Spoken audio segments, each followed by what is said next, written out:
عايز تعرف ليه الأهلي كسب الزمالك؟ تعال نشوف. اللقطة دي بتوضح لك بن شرقي وهو بيعمل سكان وراه وبيشوف إيه اللي بيحصل بين كوكا وبيتسيرا، وسكان كمان علشان يشوف هو عمر جابر فين. اللعب على الجنب الشمال لنادي الزمالك، وبيتزيرا بيسحب كوكا لقلب الملعب عشان يفضي الجبهة اليمين للقادم من الخلف. إلا إن بن شرقي اللي ياما انتقدنا أداؤه الدفاعي كان يمتلك ما يكفي من الوعي إنه يكتشف المشكلة فين، وما يكفي من الروح إنه يشوف ناصر ماهر وهو بيحاول يستغل الثغرة اللي ظهرت، واللي كان طبيعي إن عمر جابر هو اللي يستغلها.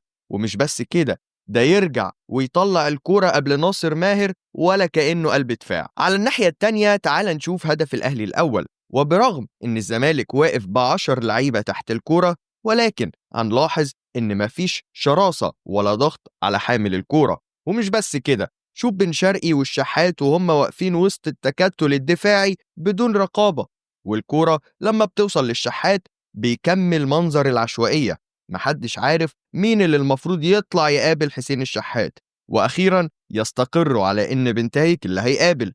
ولكن بتظهر مساحة كبيرة في خط دفاع الزمالك يتحرك فيها محمد شريف، وبرؤية وسرعة يقدر يحطها له حسين الشحات. وسيبك من اللي عمله شريف في حسام عبد المجيد، بص كده على بنتايك وقارنه باللي عمله بن شرقي في اللقطة اللي فاتت، وقول لي انت ايه رأيك. وما تنساش اللايك لو عجبك الفيديو.